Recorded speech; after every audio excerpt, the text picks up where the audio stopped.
Welcome back to Truth Moment. I'm your host, Tiaera Pritchett. I'm laughing at your face.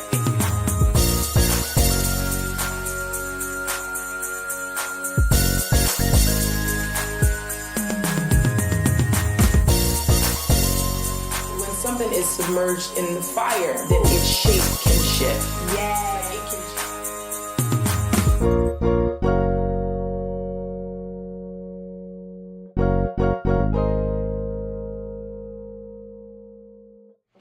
Shout out Bomba Clock. There we go. Alright. Okay. Yeah. Alright, here we go. We are family. Okay. Hey y'all. Doing the episode tonight. It's Truth Moment here with my dude, Dave Tolliver. Dave, before we get to you introducing yourself, I'm going to give you an opportunity to introduce yourself. It's going to be long-winded. I'm going to go ahead and tell y'all that right now. So I'm going to cut him off when he's introducing himself because it could go. We'd be here all night. I wouldn't even get a question. That's how she wanted, right? I wouldn't get a question in. So that's how the ladies want it. Before I go any further, let me tell y'all a little bit about why we're doing this episode of Truth Moment. He's so ignorant. So Dave is a star. He's a celebrity. 90s. A 90s celebrity. So what I wanted to have him on for is, in this particular episode, it's fame, stardom, and mental health. Because a lot of times, people of your caliber, your level of success, the success you've had in the past, they feel that mental health is something that they don't have to deal with. So especially in this day and time that we're looking at, a lot of people are committing suicide. A lot of people are feeling hopeless, but they don't want to talk about it, especially if they've already had a certain level of notoriety and fame. Because it's like, who am I to come out and air my dirty laundry like this if the public has already perceived me to be a certain type of way? So with that being said, that's why I have Dave on today. Dave, tell the people, introduce yourself. Who are you? What up? What made you famous? What up? He's been drinking. I'm joking. I have not yet. This weekend, though, it's going down. I was part of one half of the RnB duo Men at Large. Well, I was discovered by the late great Gerald Levert, and we did some things. We did not as much as I really wanted to, but we did some good things. We forever be etched in music history, and we still moving. You know, plays, shows, all kinds of stuff. Yeah, we out here. I host events here, everywhere. I sit on panels. I vocal coach. And I've been given the task to write my book about me and my dad. So, I'm getting on that right now. Okay, that's good. That's good. So you said that you were a 90s celebrity. Mm-hmm. Yeah. So what happened? I guess what was the shift when you went from being celebrity status to no longer? What's crazy is some people still hold on to that. I think personally for me, I felt like we did some great things, but I don't think we did enough. I hear people give me names like legend or somebody say icon. I was like, dude, from God, from your mouth to God's ears, I'll take that. You know what I'm saying? I guess when they really stop talking about you or start giving you, props like that, that's when you really need to, the shift. I don't know. It just, like me and my original partner, Jason Champion, what up, baby? Womb forever. It wasn't even really like it was like a relationship when you were somebody just kind of like outgrow each other, so to speak. Like we didn't fall over money, over business or stuff. I think he had a calling on him. He was a product of his environment. His dad was a great evangelist. His family was just really into God and church, and I was too, but at a young age, I got plucked out into the entertainment world. I was like 13, 14 years old. I started working at the radio station with my uncle, who I called my dad, and that kind of pulled me out of it. But he was, we got together one day. We got the break to be with Gerald Levert, and man, it was wild times. It was fun times. Okay, so then what kept you? You were pretty young when you got your break, right? Yeah, like when the crazy thing when I first. Well, I knew Gerald, but when he heard us sing, I was like 16, so that was eons ago. And we sang for him at this party at the house of a guy named Jeffrey Charles, who was he was a DJ at the time, and he also was a DJ down here in Atlanta for 104, and he does I think he's an 88 now, whatever, too. That's my man. That's Uncle Jeff. And he was like, yo, I'm going to hook y'all up. That was like 1986. We didn't see him again until like 1989. Wow. And, you know, that's just the nature of the business. He, you know, he was, 1986 was with that first album when they got their major deal with Atlantic, and they was, boom, they took off. Pop, pop, pop, Goes My Mind, and all that stuff. And then after that, 89, we saw him. And you want to hear the crazy thing is, remember, it was one of my homeboys, man, he just passed away about a month ago. Me and him, both big dudes, and we used to dance for this not strippers, but we were dancing for this group called Johnny O and the Sorcerer Crew. If you hip to the Nerve DJs, Johnny O, he's the CEO of the Nerve DJs. They were some of the first cats in the nation to do independent records, and we used to tour with them dancing. We was called Big Step. We had on the baggy hammer, the skids, and you know the big baggy shirts and the Gumby, Bobby Brown joints. You know what I mean? I was name all in my head. Yeah, not no more though, but yeah. I mean, I still can do this, you know what I'm saying, do that, but I ain't gonna be doing what we was doing back then. I mean, we used to really get it. I'm trying to get the video footage because I want. Right, I was gonna ask you, is there footage out there? It's somewhere, you know.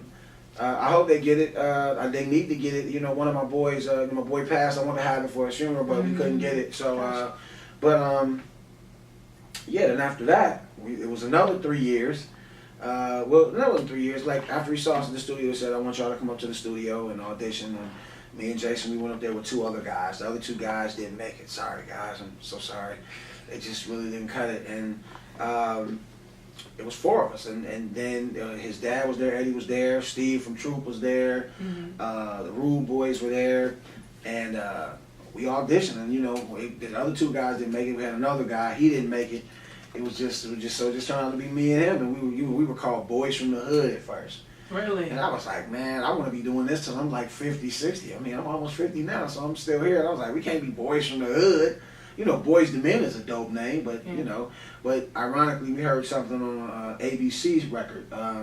They said something about men at large. So when you think about that, we were both big dudes, you know, men at large. But, like, at large means you out here, you got clout. So I was like, yeah, that's a good name. So it kind of stuck. You know what I mean? If you don't know us by face, you heard it. You hadn't heard it. You know what I mean? What's a song that people may know you by? The one song that I really don't like, and it's called So Alone. And it's a song that Gerald wrote for my mom when she passed away. And that song just will not die. You know, when we do shows still to this day, if they don't know the rest of the stuff, they definitely know that. When that come on, it's so, you know. But, you know, for me, that record, when I hear that record, all I think about is my mom, you know what I mean? That's it. You know, she died in like 90, you know what I mean? So it's still like like that. You know what I mean? That's what it is. Well, that helps segue to an interesting point. So, of course. Your mom, you get signed, your mom passes away. Right after, it was like either right when we signed or right before we signed, she was out of here. So how'd you deal with that from a mental health standpoint? I don't really think I did deal with it because, honestly, man, I was so angry and mad. I stopped believing in God, man. Man, I was like, man, why? You know, why you take my mom? I was like, the crazy part was the last time I saw her was on my birthday. I just turned 20, and she was kind of like lightweight cussing me out. Because I was like, Mom, what's wrong? You need to go to the doctor. She was coughing and stuff, and I went to sleep, and I dreamed that she had died. And when I woke up, she was gone. Wow. Like, it was like somebody had slapped the mess out of me and woke me up. I'm like, what the feezy? And when I went there to the hospital, because I woke up and the phone rang, and the lady that rode to work with was like, your mom, we at St. Mary's Hospital on Broadway. Your mom passed out at the wheel while she was driving. I was like, what? So I'm thinking it was just an accident, but nah, it was the end. Wow. When I got there to the hospital, I'm walking in, it was a bunch of people there already, because she was loved. She was loved. And when I walked in there, they brought us to the back, and they said when she got here, her heart was really frivolous, and we tried to revive her, and I just ran. I left and I ran down the street. And, you know, to this day, I guess really over the last, recently, I just realized that I never dealt with that. Because it's been so, I never got a chance to really grieve because there was so many other deaths back to back to back over the years. Damn. it's like, and I feel like earlier today I was on with Portia Fox, and she has this thing called Confessions, and I said, people say, man, why are you always, laughing and smiling? I said, man, the reason why I do that is to keep from crying. I said, on the inside, I'm hurting, man. I said, I try to laugh and just be pleasant all the time because on the inside, I'm crying. I'm hurt, real talk, because I lost my mom, I lost both my grandmothers, I lost my favorite aunt, matriarch, both my grandfathers gone, Gerald and Sean, and all these things started happening. Like, it was my mom first, and then after that, some years passed, and then it just started going, bah, bah, bah, bah, bah, bah. And then recently, like over the last month, 3 people. Due to my little bro, man, I only have one biological sibling, my sister, but like if I call somebody my brother, we've been friends like blood couldn't get. I mean, when they called me, I just left a wedding. They called me and said, and I just told my wife, I said, man, I ain't talked to this dude. And I said, what's going on with him? Because like I would call and like we would go to town, and my daughter was in love with him. And I said, well, go to the door and tell Uncle Bebe you outside. And then knock, knock, knock, knock, knock. Nobody answered. His family, they see me come to the door, but they just sitting on their ass watching TV and don't want to move and didn't say nothing. And honestly, I asked his mom about it at the funeral. I said, you saw me come to the door. Well, if I don't know who it is, I ain't gonna answer the door. I said, you saw me outside. It was me. It was me. Yeah. You knew me from this high and this thin. You know what I'm saying? How you gonna know it was me? But and I dig that. And I was leaving a wedding, and when I came out, we was in there dancing. And I said, call me. I said, let me call him and see what he wants. I'm in the car, I'm leaving, I'm driving out. It's at this big farm. It was my, white wedding, so how it goes. Money. And on a big farm too, it was nice. And I called, and something before I called, I got this eerie feeling. And I said, dude, get that out your head. Because he had a stroke years ago. His mom and his dad had strokes back to back to back. Mom bounced back, dad still in a walker. He bounced back probably like 70 to 80, 85%. And I saw him, and he was like grimacing all the time. I was like, what's wrong with you, dude? He was like, man, I'm having pains on my left side. So, man, go to the doctor. I don't got no paperwork, I don't got no insurance.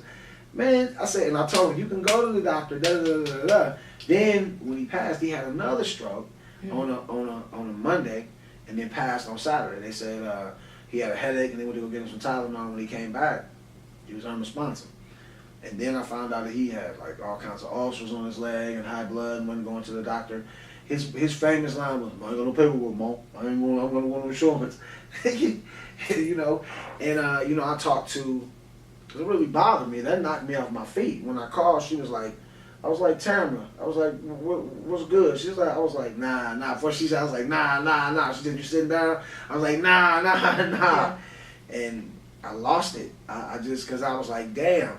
He plucking one from right here. You know what I'm saying? Gerald and my mom. But I'm saying, yo, you plucked him from, like you went in my pocket and took the last 20 I had. You know what I'm saying? And so then how, from here you were not dealing with your mom, not dealing with Gerald and everything else. Yeah. Then you have this death happens with someone so close to you. So at what point did you come to the realization that I need to check myself? I need to take care of myself. I had an injury from a surgery, and they must have been trying to kill me, but like it wasn't my time. I talked about that with a therapist, and she said, sometimes it's time. I was like, nah, it must not have been my time. I guess God just has, he knew. I think he knew to have Gerald write. He put Gerald in this position to write this song for me because he knew that he built me for tough. He built me. I'm just now realizing that he built me to do this. And so it's like I don't turn down any opportunity to be there for somebody or to say some kind words or to sing. Let me get back to where we was at. I kind of lost. I mean, you know me. You know me, son. You know me. So I'm saying, though, like, from a mental health standpoint, though, like... Yeah. So... Because I'm going to get back to that. I'm going to this injury I had. They was trying to kill me, I think. You know what I'm saying? Not figuratively, but literally. It just didn't work.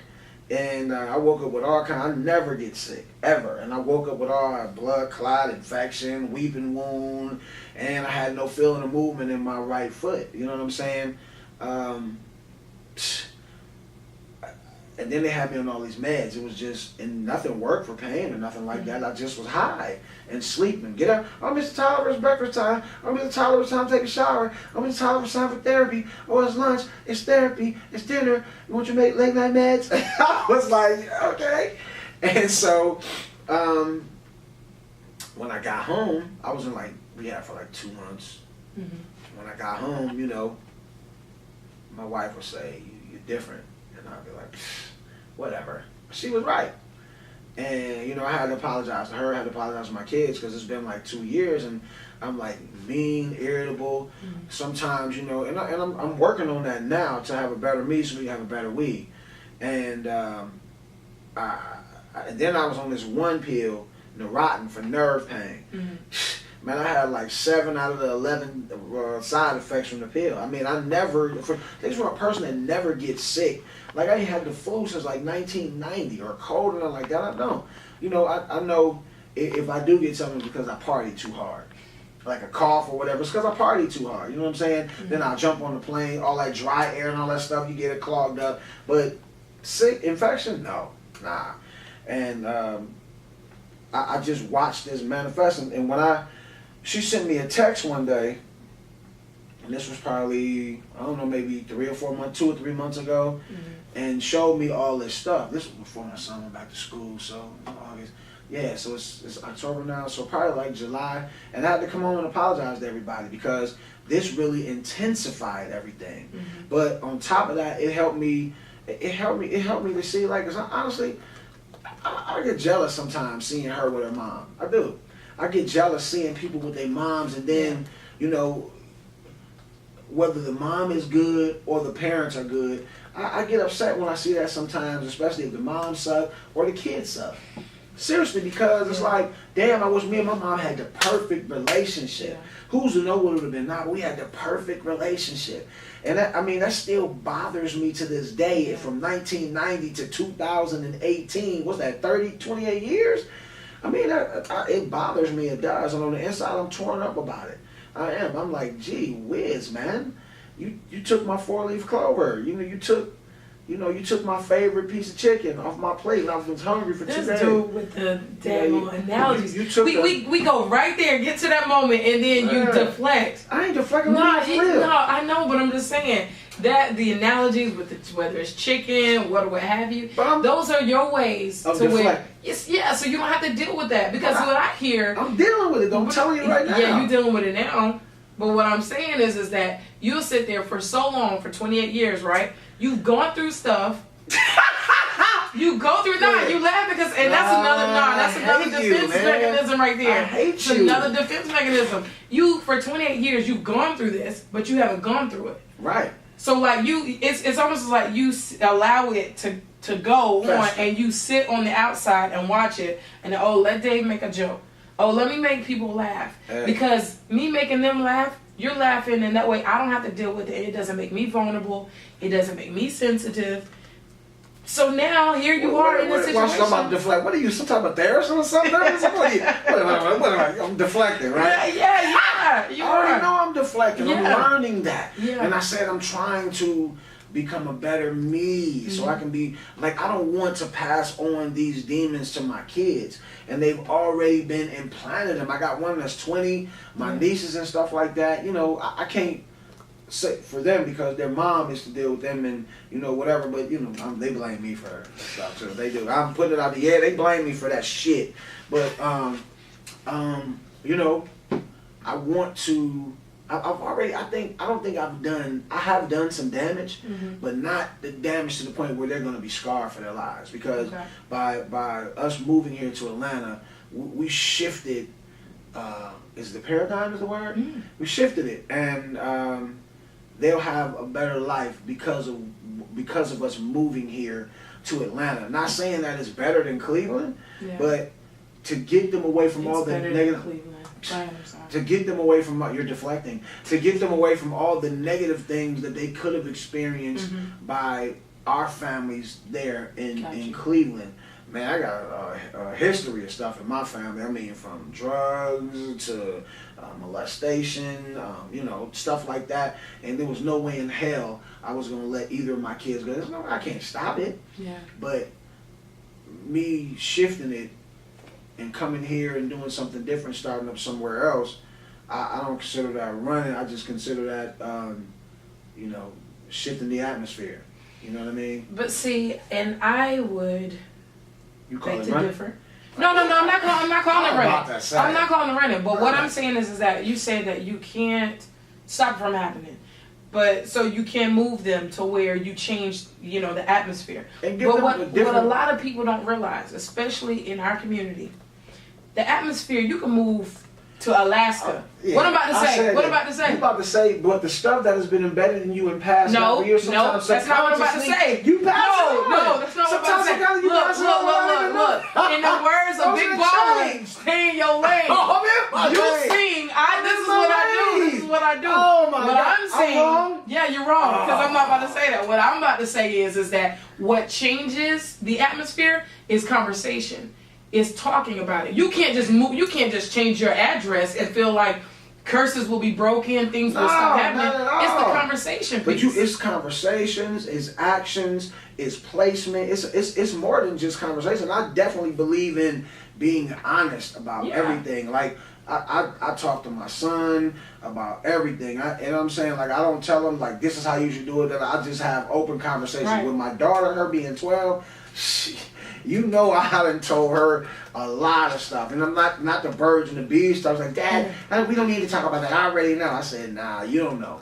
I said, you don't know. You know, these kids, they think they know everything now, but it's like, you're right, you are. It's conversation, and maybe I missed that one. I'm sorry, but that is part of it. Conversation is everything. Is talking. But yeah, but that's the same thing as far as like telling what you've been through. But that's what I was saying. Yeah. You can't change it and just be up. But I'm saying we do harbor that stuff and hold it, but we don't know we're still passing it down if we don't tell. I say, man, if you was a murderer, a thief, a robber, a abuser to women, you need to, if you've been delivered from that or you've changed, you need to tell your kids that's who you were. If you were a chick or had lots of males and you did this and you let guys do this, you need to tell your daughter and prepare her for that just in case, because you don't want them walking into. I told my daughter, I said, one thing I don't want you to ever be is locker room talk, baby. I don't ever want you to be locker room talk. I don't. Because that is the hardest thing to get rid of out of your life. You'll go back to your high school reunion or whatever reunion 30 years later, and they'll still be talking about, man, you know me and such, man, back in 1967, man, me, the kicker, the punter, the running back, we all was. And I'm saying, and it never stops. Because when I just went to my 30th reunion, me and my dude was just talking about girl, he was telling me, man, of course his list was long. I'm like, damn, B, really? And you know, he's still talking about this 30 years later. It's like, I don't want that for her. And I tell him, you don't have to worry about that. I'm not gonna be doing that. You know, but she come on, Dad, let me go, because you'll say I'm deflecting. Go ahead. Right. Look at a t-shirt that say deflector. Yeah, exactly. I was going to say, make sure it says deflector. That means every person in America have one of them shirts. The deflector, yeah. Do you ever deflect? Of course. I think it's a defense mechanism. Okay. If I'm ever in a situation where I feel uncomfortable or I feel that it may go wrong quick, I may deflect. So to protect me or that other person or the situation, so that I can maintain my professionalism. All right.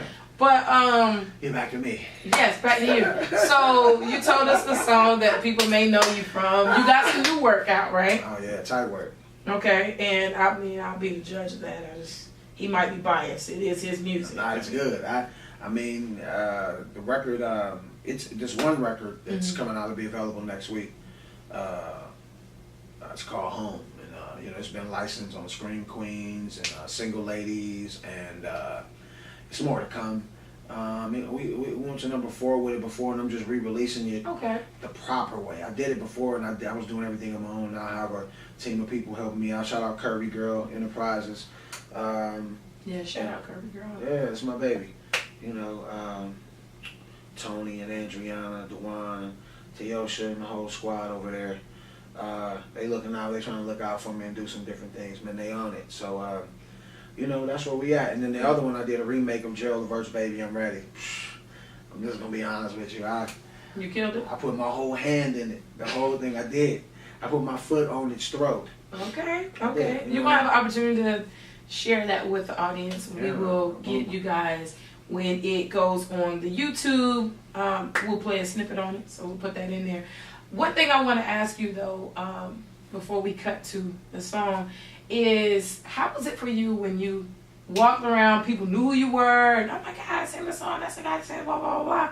So then, was it almost like an overnight thing, or was it gradually people started noticing you less? And how did you deal with that? You know what?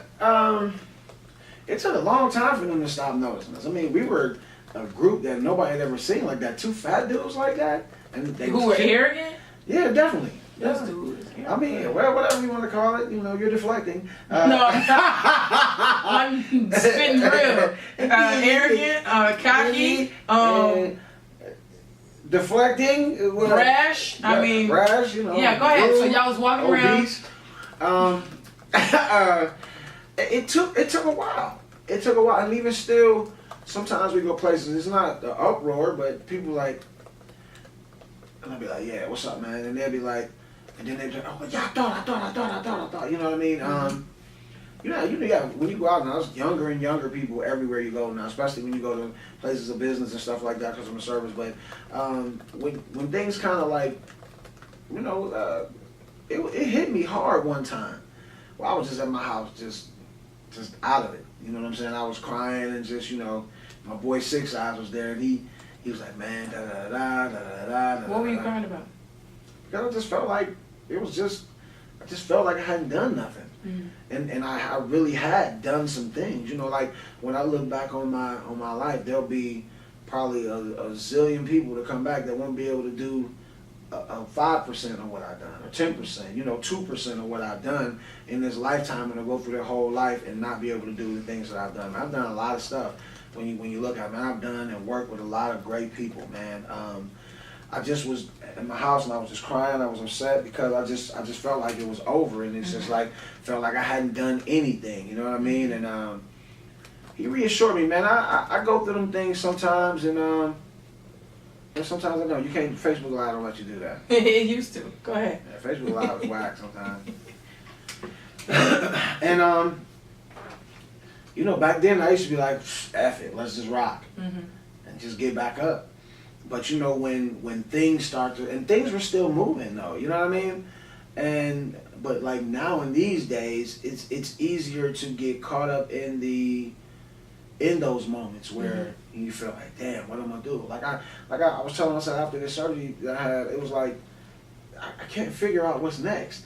Like before I used to be like, but now I just can't figure out what's next. But like over the last couple of years, like I've just been blessed to been working a lot, you know, lately, and I haven't had a lot of downtime. And then, you know, when the downtime comes, they come to BS. They're like 3 deaths. Then my sister's sick and all this other stuff. It's like, damn. But like I said, I'm working on it. I'm working on being able to deal with being a better me, so we can be a better we.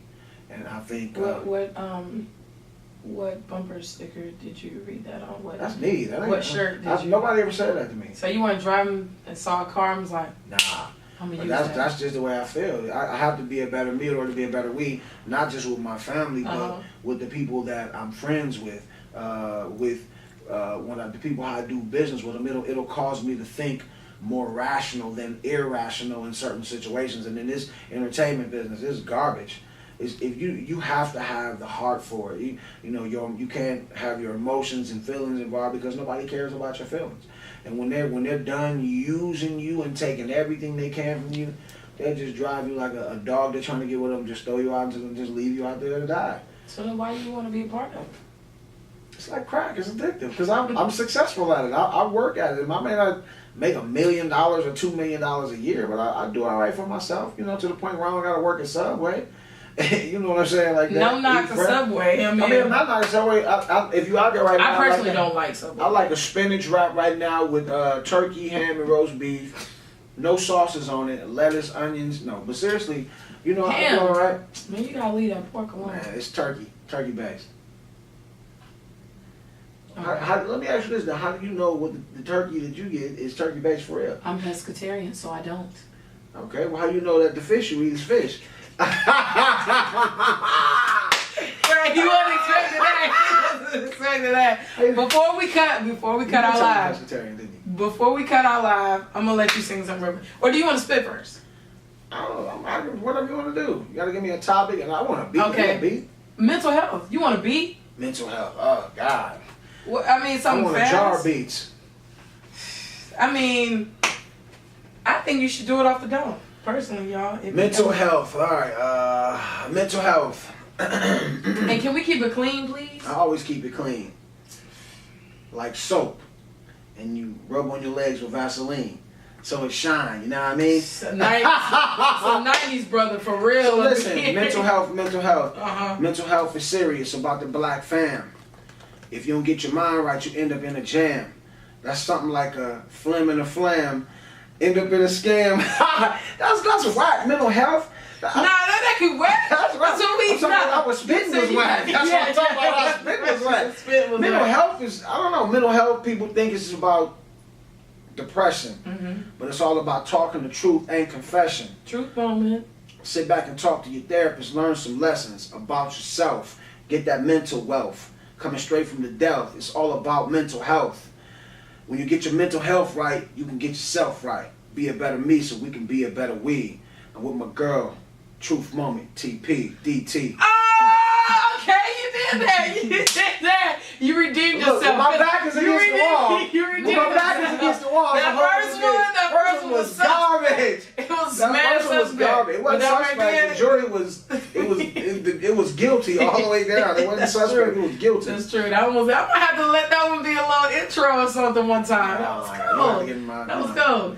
You ain't getting no baby. You ain't getting no baby. My mom said it's hot. Yeah, hey, my mom's head up. What up, mama? Don't blow his head up. But yeah, I know my mom used to listen to y'all. You was rocking with the gaming stuff. What you mean? You're not that young. Yeah, I am. You close to my age. How old are you? 57. Whatever. But yeah, y'all, so we're about to cut to his track so you can hear it on YouTube, and we'll be back after this. Shout out Dave Tolliver. He did that. Gang, gang. Wow. Baby, I ain't joking. Miss your taste, miss your smell, miss your feel, miss your baby. Just wanna get back to you. I'm impatiently waiting for quitting time, just to get to a place that feel good inside. Submissive positions that got me tapping out. You can't take it no more, baby. You're tapping out. It's like ABC's the way you school me. I've been thinking about it, baby. I'm ready. 'Cause you got that love that I need. So baby, hold on to me. I can't wait to come home. First thing smoking, baby, I'm Welcome back, guys. You just heard Dave Tolliver's Home. Hope you enjoyed it. Where can they purchase it? You can get it on all platforms Okay. right now. And also, stream it. If you don't want to buy it, stream it. We get paid off streams too. That's the big thing right now. Streams. Okay. Stream it. Pandora, Tidal, iTunes. Okay, it's available on all those. All of that. All right. That's what's up. Damn right. So, okay, where are you in your career now? Where am I? Mm-hmm. You know, it kind of feels like I'm starting over again, lightweight. You know what I mean? It's just, I'm working a lot, doing a lot of plays. I just did, Daddy's Home with My Husband A with Deidre Shantae, In-Laws from Hell with Andriana Williams. Shout out to my girl Ashley Danielle. I love Ashley. She's so cool. That's my buddy. She's cool. Big Ash, what up, baby? I told her I wanted to hang out with my daughter a little bit because my daughter's tall. She's like 5'8", she's only 12. Wow. Yeah, she plays volleyball. She don't want to play basketball, and the coach just want her, but as long as you stay active, I'm good. Okay. We gotta regroup. I'm back. I'm ready. Okay. Where your career? You said you starting over. I feel like I'm starting over. Are y'all still a group? Yeah. Okay. And it's like I have the issue of dealing with two members. Because like when me and Jason parted ways, I got with another guy named Gemini out of Chicago. And me and him been rolling since like 96, 97, so that's a long time we've been together. And now I'm having the issue of having to accommodate and facilitate both of them. For sure. Sometimes people ask for the original. That's gonna cost you a little bit more. Yeah, that nostalgia. And then, you know, some of that nostalgia gonna cost you more. That's my man Bone Crusher say, that euphoric feeling you want to get. You know, because everybody, they still love, you know, what's happening, but they want to, they want the original. Yeah. Because a lot of the originals are getting back together. And so, you know, like Escape. Yeah, Escape, man. I didn't even know how big they were until then. The promoters was telling me how much money they getting out of it. I'm like, damn. I'm like, what? I love some Escape. I didn't know. Yeah. I didn't know.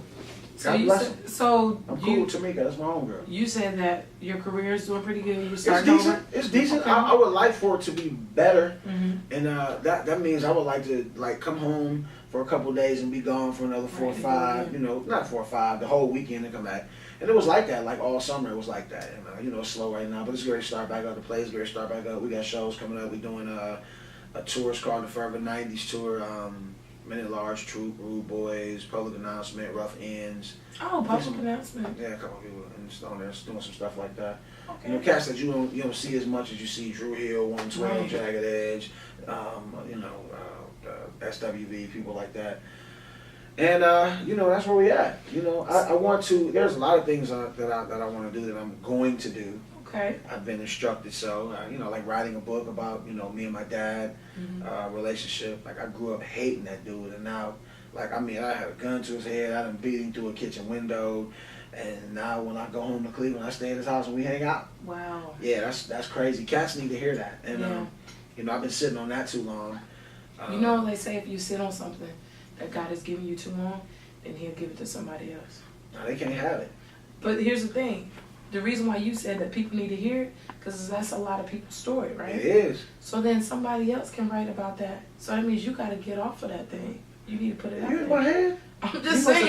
You know what? You must have talked to my therapist today. My therapist today, because that's what our session was about. That's what y'all session was about? Man, I can't stand her sometimes. But, yeah. Yeah, just a bunch of stuff that I want to do. And like I said, you know, after I had this surgery, this injury, and I don't want to keep blaming it on that, but I do. It's like when I woke up, I couldn't figure shit out. Like, I could not figure out what's next. And then, you know, I was just high for like the longest, you know, and I liked it. But, you know, I just couldn't figure. It's a thing I'm working through now, trying to figure out what's next. There is something next. It's like I don't have anything to do. Yeah. But like, which one do I tackle first? And if I do, like I told my therapist today, I said I wake up sometime, before I go to bed, I said I'm getting up tomorrow, I'm doing this, I'm doing this, I'm doing that, and then I end up not doing it. And why am I doing it? I don't know. I mean, we didn't finish that, and my time ran out. You know, so you know, maybe she'll help me address that next week again. You know, but she did give me a homework assignment on you know, to start writing my book. Cause like I told you, like I told her, you know, I forget stuff sometimes. And while she was telling me this today, I was like, oh snap. I just went through my hard drive because it was a girl in Cleveland that wanted to help me write a book about my life. I got 4 hours of audio just sitting on my hard drive. I can believe it though, y'all. On my hard drive. This dude be talking, hey. I can believe it. All 4. It might be more than 4. That's how you doing me? Might be more than 4, Dave. I'm just saying. It might be probably about 8. I'm just keeping it all the way 100. If your therapist was good, not to her, but I'm just saying, I think we all go through a period where it's like, what's next? You know, and feeling like, okay, I want to do this, and I want to do this, and I want to do this, and that becomes so overwhelming, so you don't do anything at all, because you're like, how do I choose what's most important to do? Right. And I think that from a mental health standpoint, it's good to try to kind of hone in on when you have thoughts of what makes you happy, which one brings forth the most. What I've had conversations with you, you like to help everybody else. You like to do for everyone else. Man. So I would say, which of your dreams or things you want to do would benefit the most people? Like a book, that's people that you may not even ever meet, lay eyes on, or touch, but would have that in their hands and can refer back to that. Okay, this is what he did when he was going through that. And then some other things we talked about that you said you wanted to do. It may touch a lot of people, but maybe not on the level that a book may. So that's what I'm saying, like trying to look at things and chop down what is most attainable to what you want to do. And you like to help people. I do, man. I sure do. Love people. I don't know, I think I was just chosen to do that. To help people? Yeah, man, because shit, nobody really helps me. Not with words and conversations, they don't. That's why I'm in therapy at almost 48 years old. They don't even try it. Even over this last stuff I went through, I'm talking to people, you know, oh, I'm sorry to hear that. And you know what? My such, but I allow it. And that's something that she also told me, is that I allow it. You know, I would just honestly say to somebody, can you talk to me? Can you help me? Like, I don't, like, why, I feel like, why should I be sitting in therapy now? When there's so many other people that I've helped or been there for, why aren't they there for me? Why aren't they talking to me? Why aren't they on the phone? Why aren't they singing for me? Why aren't they, you know, giving me the words that I give them? Why are they not helping me out of my situation? And I mean, honestly, I'm not really as open with my situations as they are. Man, folks done told me so much stuff. I'm like, gee whiz, you know, that's probably why I can't remember nothing, because I'm so overwhelmed with everybody else's issues and not addressing my own. Like I was telling my therapist, I said, you know, sometimes I can't even remember stuff from my childhood. I can't remember stuff from the good old days, from us being on the road and stuff like that. And I think me and my original guy, Jason, both of us go through that, because he used to always, man, you don't remember? And I'd be like, nope. And then now I'd be like, man, you remember? He'd be like, nope. Really? I'm like, yeah, dude. And so, you know, but I tell you, my other guy, Gemini, he don't forget nothing. He remember everything like an elephant. You know, I did a live earlier today, and I was talking about, I gave an analogy. So someone, and it fits you perfectly, actually. I'm just saying. I'm bad. So no, you know how if you get a rag, right? Dishcloth, wash rag, whatever. Right. And it's soaking wet. If you were to spill something right now on this table and you try to use that wet rag to wipe up that mess, it's not going to serve its purpose, right? It's not going to be able to wipe it up because it's so full. Still going to be wet. So what does that mean as it relates to you? Dave needs to squeeze that rag out. You can't be there for everybody else. Every Tom, Dick, and Harry who's been in the entertainment industry, people who haven't, people who've never, you know what it's like to be you, but yet you're still trying to be there for all these people when you have so much in you and you haven't squeezed the rag. So it sounds silly to say, but it's a simplistic way to look at it. How am I going to be there for this person if I got so much in me to where it's not allowing for anything else? A wet rag can't absorb anything. That's good right there. That's good. We can end the show right there. We can end the show right there. I'm just saying. A wet rag cannot absorb anything else. Real talk. It can't. You know, so it just make a bigger mess in some cases. That's right. And exactly. And it start to stink. Yeah. You know, it start to stink. Yeah. Wet rag, stank. Right. Now, I watch your live and you were up there talking about, now, this is what he does. Now, you know, I need to make a better me so we can have a better we. And a rag, what did she say? A wet I'm definitely rag gonna use wet rag. stinks. That's corny. I came up with that. And wet rag stink? Yeah, that's me. Nah. If you have a wet rag and it sit there for a while without wringing it out, it stinks. Well, I'm just saying, yeah, but where did that whole thing come from? No. Use the wet rag. Nah, you said, but you don't stink. You look at it like this. You going around trying to be there for everybody else. You're doing a subpar, non-Dave-like job because they're used to you being able to do it and do your job to a certain level. I'm squeezing it out now. Yeah, now you are. Yeah, I'm saying so. After so many years. Yeah, listen, I'm squeezing it out. Yeah. Squeezing it out. Once a week. You squeeze it out. No, you know, when I leave her office, I am trying to exfoliate all of that as I go through in the way that I'm being honest. I have held this stuff on me for too long. Right.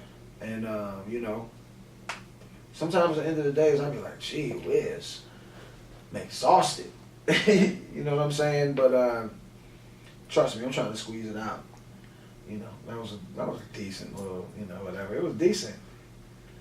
You gonna be using better me, better we? So I'm not. I'm definitely not gonna use the definitely wet rag. not using That wet rag is garbage. I'm definitely not using. She gonna use when you it. post the video, make sure you put his first rap and only that one. No, but I'm not using no better me, better. It sounds like some corny line you about to try to pick up somebody with. Yes, because the way you say it first, you don't just say, yeah, you know, I figure that in order for me to make a better me, to make a better we, you always gotta like, yeah, so, yeah, you know, better me, better we. That's what you do. That's what you do. I wasn't saying it like that. Yeah, no, anytime you say it. I have to watch this back because I said I have to make a better me to be a better we. Yeah, no, you go in your 90s R&B mode. That's how she wanted me to do. Hi everyone, my name is Dave Tolliver, and I'm trying to become a better man. So what I want to do is, you know, understand and learn the things that are hindering me as a man internally, and become a better me, so that I can become a better we with my family and everyone. Even in my business dealings, I have to become a better we. I can't say, so you know, I gotta become. See exactly. See this? Why can't I do that? No, I'm just saying. This is you go into that 90s R&B like that's why can't just be me. That is you. I'm just saying. That's what I'm saying. That's you. And you gotta put your glasses up. I'm saying, yeah, I mean, right. I don't want it down like this. Nah, I'm saying, yeah, I gotta be right. I'm already saying I gotta be right. Oh gosh, last question. That quick? What you mean that quick? No, because I know you're gonna talk about this one for a minute. Oh God. So you're gonna talk about this for at least 10. You got a drink? That's if I can get a word in edgewise. You been getting words. So I'm gonna ask this question, and then maybe fingers crossed, I'm gonna be able to get word in. So you're in the entertainment industry. Yeah, I'm on. Still in. Yeah, I'm on. Okay. Are we going to talk in accents? No. We can both do this. No, that's not. I can switch it up. I can do multiples. Me too. Okay, so we're going to carry out the British. Yeah, This is a serious conversation here, right, David. Well, then come back. All right. Quit deflecting. Okay, so like I was saying, now, entertainment industry, we're in a very serious moment here in our country with the Me Too movement. How do you, when you're coming up in a time where a lot of people, you know, slept together and had wild parties and there were drugs? Yes. And so how do you feel with this? So many people are coming out and being thrown under the bus with the Me Too movement. Is it a situation where you like, I hope no one took anything the wrong way back in my day? Me? Yeah. No, I ain't worried about it with me. Okay. Not at all. I just, the biggest problem I have with a lot of people coming out is now. Why now? Especially like with Bill Cosby. Bill Cosby was a prominent, not black actor, but a prominent figure in Hollywood, period. Why in the hell would Bill Cosby have to drug anybody to have sex or do anything? When you're in entertainment, you know you got to give up something. Mm-hmm. Whether it's financial, physical, mental, spiritual, emotional, you got to give up something. And everybody knows that. So when you go and you meet with your Harvey Weinsteins and all these Kavanaughs and all the rest of these cats, you know that it's something that you have to pay. Not saying that it's right, because I know several women. I have a good friend. We just had a conversation. I never knew about her, that she was molested by her mom's husband, which was her sister's dad. And when she told her mom didn't believe her. Wow. And I was like, what? And you're still cool with that? That's something that she's still running with. I was like, man, you need to, you know, I went into yo mode, being me, trying to be you. And I was like, I understand why some people don't come out, because they won't believe it. But, you know, a lot of people get passes because of who they are. But I'm saying, now you've got your Oscars, your Grammys, your Tonys, your NAACPs, your Image Awards, your Kids' Choice, People's Choice Awards, and now you've made all these millions and millions of dollars, and now you decide to come out. Why? At the time, you didn't want to sacrifice any of that back then, but you wanted to wait till you got your pot of gold and then tell. Like, that's, I mean, so that means that, like you always tell me, I contributed to it. Mm-hmm. They contributed to it. Forgive me for saying that. You know, if you're offended by it, forgive me for saying that. Who contributed? I'm the person that was molested or touched. If you didn't say anything and you benefited from that, you contributed to it. and you allowed this cycle to keep going on and on and on and on and on because you didn't want to say anything. So you're saying that if they didn't benefit, they didn't get money from it, then it's okay for them to tell? They should tell anyway. Okay. I'm saying, why wait years later? Like with Terry Crews, the dude grabbed his balls at a party. Man, listen, I wouldn't have had no career then. You know, I would just had to go. You know, you. Now people are gonna look at him like it don't matter because he's this prominent figure in Hollywood himself now. But at the same time, by all these people coming out saying stuff, it does fuel the fire for others who have been abused and maybe may not have reaped the success and benefits that the rest of these people have. And I mean, I'm just kind of in the middle on it. Like, when it happens, you have to say something. I told my daughter, if somebody ever touches you, say they gonna kill your parents or do this, say, I don't like my parents that much, no way, I'm telling. I'm serious. I don't say I don't like them that much, no way, I'm telling. And you got to tell somebody. I constantly ask her about stuff like that because, you know, they're so scared because, you know, sometimes people's minds are so weak and they get caught up in the moment or have like Stockholm syndrome or something like that, and they feel like whatever is negative is normal, and it's not. And they never say anything, and they just get caught up and hold up, and then it lives with them for the rest of their life, and then they pass that, like you said, conversations. They pass that on down because of the way they think and feel about men or the way they think and feel about life situations. And when you pass the wrong direction down, you know, it's like if you give the ball to the running back on the wrong side of the field, he ain't gonna get nowhere. You know what I'm saying? If you throw the ball to the receiver on the wrong side or on the wrong, somebody gonna intercept it, it's gonna be wrong. You know, if you throw the ball out to your receiver and you put him in harm's way, he gonna get hurt. Bottom line, you need to protect your wide receiver. Bottom line, whatever you throw into your wide receiver, you need to make sure that it's proper stuff. But from I knew you was gonna butt it. A mental health standpoint, I think it's. I knew you was going there. I didn't cover that. No, I'm just saying. You said that. Why is it that people will go so long without saying something, right? Yeah. Okay. You threw me an alley. So now I'm about to dunk. You threw me an alley and I was waiting for it. You give me a headache. You did. So, okay. You give me a headache. I think you like doing this. You said that people, how can they wait and let it go on for so long before they say something, right? Yeah. So to say something is done. I need to go live on this part. This is going to be bitch, Shay. So, no, to say something is dealing with it, right? It should be. Okay, so how is it? I mean, to say something when it first happens is to prevent yourself from falling into that. But no, Dave, so then my thing for you to look at it, because what I want anyone who comes on the show or any show I'm on and there's conflicting ideals, I want you to be able to look at it from another perspective. So my point in this is that how is it that your mother passed away when you were 20 and it's taking you this long before you dealt with it? Saying something is dealing with it. So for a person to be able to go for 20 years. You're killing me with this. No, I'm saying for a person to be able to go 20 years for something because they don't want to deal with it. They don't want to deal with, and it don't even always have to be the ramifications for that other person or people not believing me. It's having to speak about, this happened. I feel disgusting for it. I feel in my head, was there anything that I did to lead this person to think that way, to feel that way? So because they can't deal with it right away, just like you hadn't dealt with the fact that. Yeah, but I'm not saying that wasn't wrong, but I'm just saying I hear that too. But I'm saying now that most of these people have gotten their accolades and their success and their money, now they feel comfortable with coming out saying it. Or is it that they just feel like they need to deal with it now? Is that what it is? It could be. I'm saying we go through life a lot of times just settling. Like what is like with the 3 girls with the Ariel Castro that he held those girls captive for 10 years.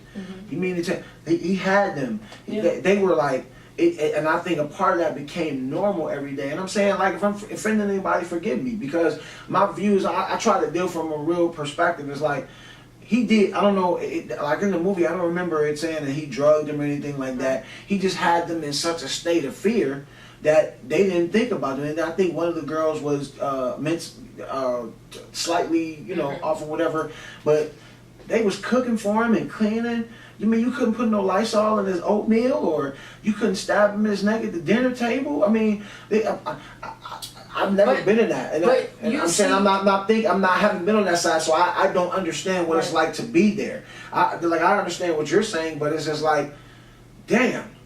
But you see, just for yourself, the mind is so captivating to where if you are able to get in a person's mind, because our perception is our reality. So if I think that I need to be afraid, I can't leave here, there's no life outside of this person, that's my reality. Just like your perception was, I have to be there for this person, that person. If I'm not there, if I'm not this person for them, what are they going to do without me?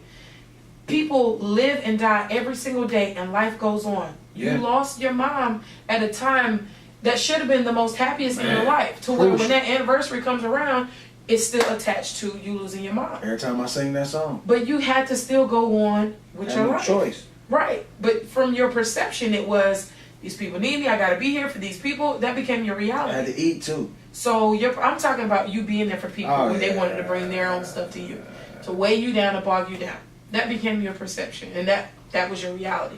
So what I'm saying is if you try to offer up a bit more grace to these people, to where it doesn't, if it happened, it doesn't matter. It doesn't matter if it's because you got a daughter at minimum.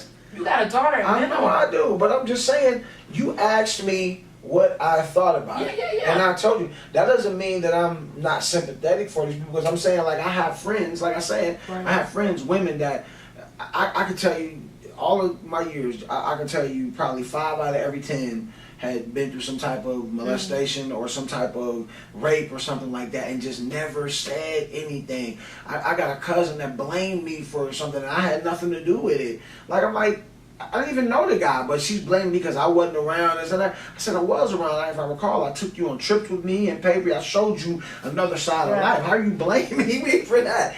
And I do have it. I'm like, one of my biggest soft spots is for mothers and single moms and stuff like that, man. I really have a soft spot. My wife called me Captain Save-A-Ho. When she got with me, she was like, you Captain Save-A-Ho. She was like, because man, and that just hit me now. Just back then, I'm still helping people out then right now, you know what I'm saying? And you know, thank God it didn't affect, you know, my life with my family and stuff like that, but sometimes it does, you know, but, you know, I work that out. I'm working, like I said, let me get my knife. Go ahead. Yo, son. No, I'm saying, I'm really, without you saying me going to the 90s, I'm really trying to be a better me, so I can be a better me with not just my home life, but with everything I do. If I can just squeeze this rag out, I can start handling it. Because, like I tell you, sometimes I'll be sitting when I get into an argument with my wife, it's like, don't say nothing, don't say nothing, don't say nothing. You know, because y'all women have a way of, like, are we there yet? Are we there yet? Are we there yet? Are we there yet? Are we there yet? Y'all gotta wait. Y'all know you do. You know what I'm saying? You might, because might not, because you be sitting at home and, okay, let me analyze myself and programming before I get in here so I don't piss him off. You know what I'm saying? But, yeah, right. No, I'm like, let me analyze myself so I can know precisely how to piss him off. Yeah, either one. But I do have sympathy for these people. Like, and I'll say, like, when I had this conversation, I did a podcast about it. It's called. Don't even. No, listen to it. It's called Jail, Jail -O Pudding Pop, the Bill Cosby sham. And my thing was, I said, why would any of these guys have to? Well, now I just spoke about him. Why would he have to put anything in anybody's drink to get them to sleep with him? Because if you look at entertainment has always been a glorified position since the beginning of time. And so women, men, they want to be with these entertainers and they'll do anything to get to them. And I said, I haven't had a 10th of the success that Bill Cosby had. And if I wanted to be smash king, I still could be. Nice looking ladies. You know, just honestly, you know, but I just don't understand. And I said, he must have pissed somebody off because, you know, word was he was worried about NBC and all this other stuff, and he must have pissed off some Jewish guy or some Italian guy at the top of the tier, you know, Jews and Italians run entertainment. Or I said, you know, he was a well-known atheist, I said, did he piss off God? I just said, but I said I don't like offending people, and I said I do know for a fact that there are people that have gone through stuff like this and they're afraid to talk about it because, like my homegirl, her mom didn't believe her, and for your mom not to believe you, and that's she's not the only one. There are millions and millions and millions of cases like this where, look at the movie Precious. Precious told a story. That wasn't no movie. That's real life. There's a bunch of that stuff going on. Yeah.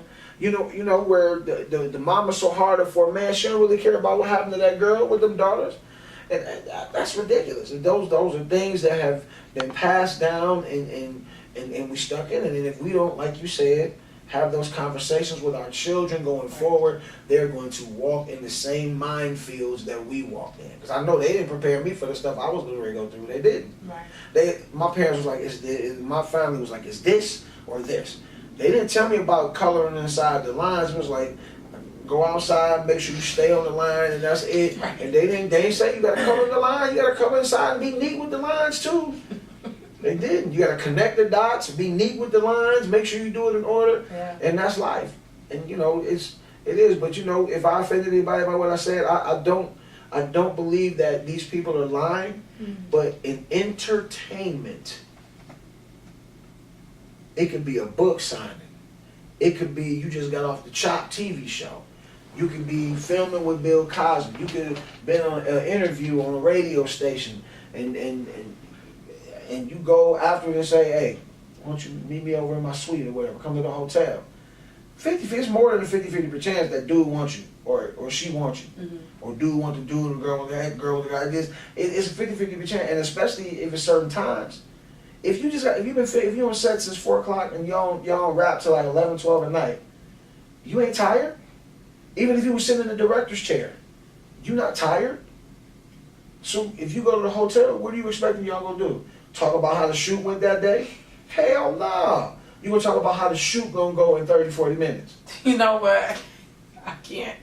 I'm serious. Yeah, no, I know. And that's why I don't really give my opinion on that whole thing. I just more so kind of play devil's advocate and want people to see it from multiple sides. I don't. You have to it's. I mean, it's a situation where I'm raising a son and 2 daughters. You know, so that perspective and the perspective for my daughters too. So just kind of. Man, you gotta look at it from both sides. I do, but I would just give you my perspective from being inside entertainment. I know that people will do anything. Man, I got a story for you. I can tell you right now about a girl that wanted to go on the road with us, and I was on the road with another group, and one of the group members told the girl that if she did blah blah blah blah, she could go on the road with them the next day on the bus, and she did it with about a bunch of folks. And was at the bus the next day with her bags, thought she was going on the road. Wow. They will do anything. Did they let her go on the road? No. Dang. That's even worse. No. And she did. She broke a couple dudes' virginities, all kinds of stuff. Wow. I was disgusted at that. I really was. I was at that. I was disgusted at it. Yes. You have to look at. That's why I think the way I think it's not. I don't think that these people are lying. Yeah. I don't, because sometimes these girls go in there and they feel like, well, I feel like I'm a great actress, but you know, he's offering me $500,000 for my first picture. I've never seen any money like that. I grew up in poverty. White people too. So but he wants to sleep with me, and he asked me to do such and such. What did you do, girl? I did it. I'm saying she did it. And although that was whack for him to do that, she did it. I think it's an example of exploitation. You're seeing someone that's weaker in need or want, and like I tell people, they can, like a dog can sense when you're scared. Folks that do that, they can tell when you are weak, when you are easy to manipulate and take over. It's easy to say it. Well, guys and girls, you spitting? Yeah. You ain't spitting. No, I'm not. That's it. Over here. Yeah. So you want to come in and spit? I'm good. No, I'm good. But guys, right. It has been an incredible experience having David on to do the show and be looking out for not just your music though, your plays. The plays. Where can they catch you? Tell them your social media handles. My social media handles are it's Dave Men at Large, DaveMenatLarge on Twitter and Instagram and on Facebook. If you still go on there, it's Dave Tolliver. Like I'm really starting to What get about time with. Oh, YouTube, it's Dave Tolliver. Okay. Yeah, follow me. Yeah, follow. Holla at me, son. Yeah, it's been great though. I want to wish you well on your journey of mental health, learning yourself. You learning yourself more so that you can help other people.